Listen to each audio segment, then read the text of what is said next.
ਬਿਸਮਿਲ੍ਲਾਹਿਰਰਹਿਮਾਨਿਰਰਹੀਮ। अस्सलामु अलैकुम। जी आया ਨੂੰ ਰੈਕਸ ਕਿਚਨ ਵਿੱਚ ਸਾਰੇ ਦੋਸਤਾਂ ਨੂੰ ਖੁਸ਼ ਆਮਦੀਦ।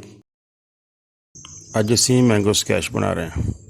ਮੈਂਗੋ ਸਕੈਸ਼ ਵੈਸੇ ਤਾਂ ਬਹੁਤ ਅੱਛੀ ਕੰਪਨੀਆਂ ਦਾ ਆਉਂਦਾ ਹੈ, ਬਾਜ਼ਾਰ 'ਚੋਂ ਮਿਲ ਜਾਂਦਾ, ਲੇਕਿਨ ਮੈਂਗੋ ਸਕੈਸ਼ ਨੂੰ ਘਰ ਵਿੱਚ ਵੀ ਬੜੀ ਆਸਾਨੀ ਨਾਲ ਬਣਾਇਆ ਜਾ ਸਕਦਾ। ਅੱਜ ਕੱਲ੍ਹ ਅੰਬਾਂ ਦਾ ਸੀਜ਼ਨ ਹੈ, ਲਿਹਾਜ਼ਾ ਅੰਬਾਂ ਦੇ ਸੀਜ਼ਨ ਦਾ ਫਾਇਦਾ ਉਠਾਉਂਦੇ ਹੋਇਆ ਅਤੇ ਅੱਜ ਅਸੀਂ ਰੈਕਸ ਕਿਚਨ ਵਿੱਚ ਮੈਂਗੋ ਸਕੈਸ਼ ਬਣਾ ਲੈਂਦੇ ਹਾਂ। ਮੈਂਗੋ ਸਕੈਸ਼ ਬਣਾਉਣ ਵਾਸਤੇ ਮੈਂ ਤਕਰੀਬਨ 1 ਕਿਲੋ ਅੰਬ ਲਿਆ ਅਤੇ ਉਹਨਾਂ ਨੂੰ ਅਸੀਂ ਇਸ ਤਰ੍ਹਾਂ ਛਿੱਲ ਲੈਂਦੇ ਹਾਂ।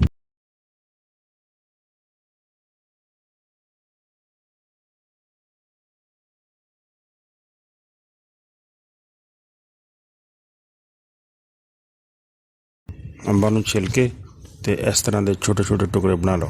ਇਹਨਾਂ ਕੱਟੇ ਹੋਏ ਅੰਬਾਂ ਦੀ ਅਸੀਂ ਪਲਪ ਤਿਆਰ ਕਰਨੀ ਹੈ, ਜਿਹੜੀ ਅੰਬਾਂ ਦਾ ਗੁੱਦਾ ਤਿਆਰ ਕਰਨਾ ਹੈ। ਕੱਟੇ ਹੋਏ ਅੰਬ ਅਸੀਂ ਮਿਕਸਰ ਵਿੱਚ ਪਾ ਕੇ ਅੱਛੀ ਤਰ੍ਹਾਂ ਗ੍ਰਾਇੰਡ ਕਰ ਲੈਂਦੇ ਹਾਂ।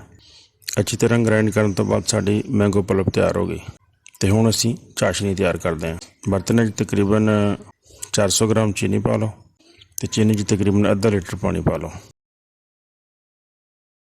ਚੀਨੀ ਨੂੰ ਪਾਣੀ ਨੂੰ ਅੱਛੀ ਤਰ੍ਹਾਂ ਮਿਕਸ ਕਰ ਲਓ ਅਤੇ ਦਰਮਿਆਨੀ ਅੱਗ 'ਤੇ ਕੋਈ 10-12 ਮਿੰਟ ਅਸੀਂ ਇਹਨੂੰ ਪਕਾਵਾਂਗੇ ਅਤੇ ਇਨਸ਼ਾਅੱਲਾ ਸਾਡੀ ਚਾਸ਼ਨੀ ਤਿਆਰ ਹੋ ਜਾਏਗੀ।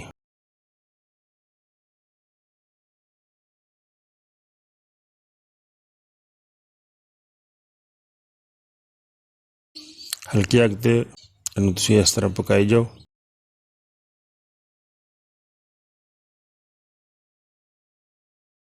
ਅਸੀਂ ਚੈੱਕ ਕਰਕੇ ਦੇਖਦੇ ਹਾਂ ਕਿ ਸਾਡੀ ਚਾਸ਼ਨੀ ਤਿਆਰ ਹੋਈ ਕਿ ਨਹੀਂ। ਅਸੀਂ ਹੱਥ ਨਾਲ ਚੈੱਕ ਕਰਦੇ ਹਾਂ, ਜਦੋਂ ਇਸ ਤਰ੍ਹਾਂ ਤਾਰ ਬਣਨ ਲੱਗ ਜਾਣ ਅਤੇ ਉਦੋਂ ਸਮਝੋ ਸਾਡੀ ਚਾਸ਼ਨੀ ਤਿਆਰ ਹੋ ਗਈ ਹੈ। ਚਾਸ਼ਨੀ ਤਿਆਰ ਹੋਣ ਤੋਂ ਬਾਅਦ ਹੁਣ ਅਸੀਂ ਇਹਦੇ 'ਚ ਮੈਂਗੋ ਪਲਪ ਪਾ ਦਿੰਦੇ ਹਾਂ, ਜਿਹੜੀ ਤਿਆਰ ਕਰਕੇ ਰੱਖੀ ਸੀ।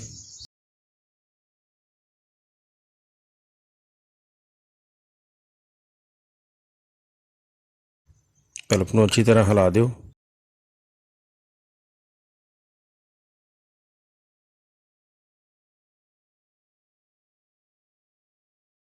ਪਲਪ ਪਾ ਕੇ ਅਸੀਂ ਮਜ਼ੀਦ 3-4 ਮਿੰਟ ਇਹਨੂੰ ਪਕਾ ਲੈਂਦੇ ਹਾਂ। ਹੁਣ ਅਸੀਂ ਇਹਦੇ 'ਚ 2-3 ਚਮਚ ਲੈਮਨ ਜੂਸ ਦੇ ਸ਼ਾਮਿਲ ਕਰਦੇ ਹਾਂ ਅਤੇ ਥੋੜ੍ਹੀ ਦੇਰ ਹੋਰ ਪਕਾਵਾਂਗੇ। ਮੈਂਗੋ ਸਕੈਸ਼ ਨੂੰ ਅਗਰ ਤੁਸੀਂ ਬਹੁਤ ਜ਼ਿਆਦਾ ਦੇਰ ਤੱਕ ਸਟੋਰ ਕਰਨਾ ਹੈ, ਕਈ ਮਹੀਨਿਆਂ ਤੱਕ ਖ਼ਰਾਬ ਨਾ ਹੋਵੇ, ਤਾਂ ਤੁਸੀਂ ਇਹਦੇ ਵਿੱਚ 1 ਚਮਚ ਸੋਡੀਅਮ ਬੈਂਜ਼ੋਏਟ ਦਾ ਪਾ ਲਓ। ਉਹ ਪ੍ਰੀਜ਼ਰਵੇਟਰ ਹੈ ਅਤੇ ਚੀਜ਼ ਨੂੰ ਖ਼ਰਾਬ ਨਹੀਂ ਹੋਣ ਦਿੰਦਾ।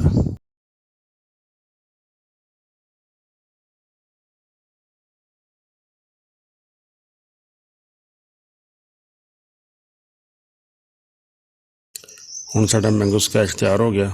ਚੁੱਲ੍ਹੇ ਨੂੰ ਬੰਦ ਕਰ ਦਿਓ ਅਤੇ ਇਹਨੂੰ ਥੋੜ੍ਹੀ ਦੇਰ ਇਸ ਤਰ੍ਹਾਂ ਹੀ ਹਿਲਾ ਦਿਓ। ਮੈਂਗੋ ਸਕੈਸ਼ ਨੂੰ ਗਰਮ ਬੋਤਲਾਂ 'ਚ ਪਾ ਲਓ ਅਤੇ ਢੱਕਣ ਬੰਦ ਕਰਕੇ ਰੱਖ ਲਓ।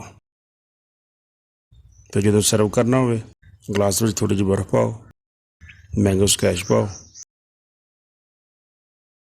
ਅਤੇ ਨਾਲ ਥੋੜ੍ਹਾ ਜਿਹਾ ਪਾਣੀ ਸ਼ਾਮਿਲ ਕਰੋ ਅਤੇ ਮੈਂਗੋ ਸਕੈਸ਼ ਤਿਆਰ ਹੋ ਗਿਆ। ਅਤੇ ਠੰਡਾ ਇਹਨੂੰ ਸਰਵ ਕਰੋ। ਮੇਰੀ ਵੀਡੀਓ ਨੂੰ ਪੂਰੀ ਦੇਖਣ ਦਾ ਬਹੁਤ ਸ਼ੁਕਰੀਆ। ਵੀਡੀਓ ਅੱਛੀ ਲੱਗੀ ਹੋਵੇ ਤਾਂ ਵੀਡੀਓ ਨੂੰ ਲਾਈਕ ਜ਼ਰੂਰ ਕਰਿਆ ਕਰੋ ਅਤੇ ਚੈਨਲ ਨੂੰ ਸਬਸਕ੍ਰਾਈਬ ਵੀ ਜ਼ਰੂਰ ਕਰ ਦਿਆ ਕਰੋ। ਬਹੁਤ ਸ਼ੁਕਰੀਆ। अस्सलाम वालेकुम।